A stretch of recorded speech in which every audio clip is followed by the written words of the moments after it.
So someone made the remark that all you have to do to check a fuse is pull it out, which I agree. You always need to pull the fuse out and look at it visually like that. And while also you're going to ohm it out, which right here you got ohms, no big thing.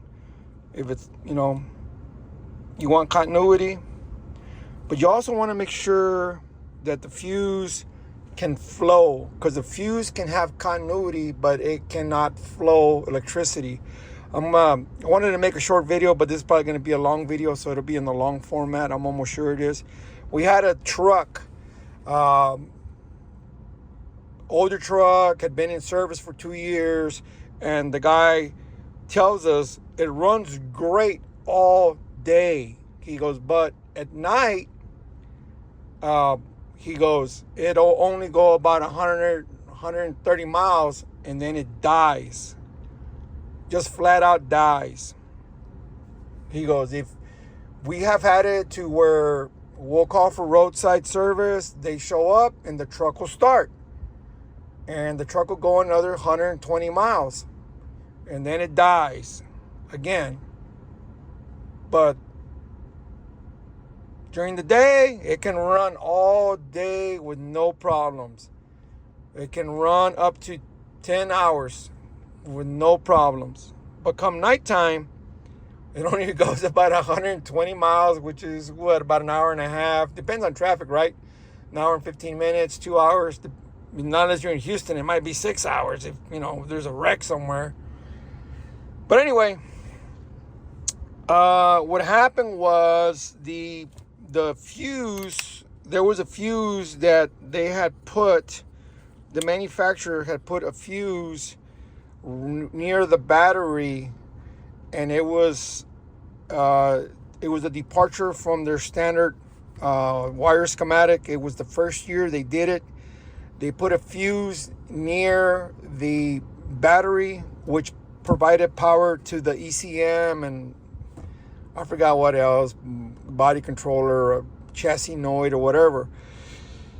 So what we found was the fuse at night. We actually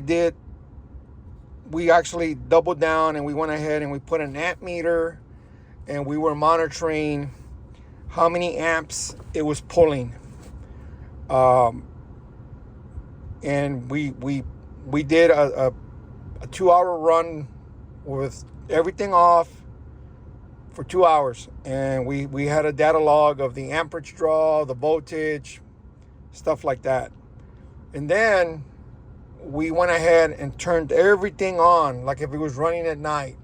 We turned on all the lights, turned on the AC, the hazards, and sure enough, at about an hour and 20 minutes, it died.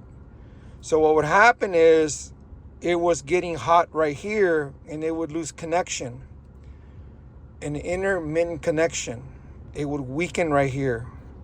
So we did some more digging, we did some more fishing around, and what we found was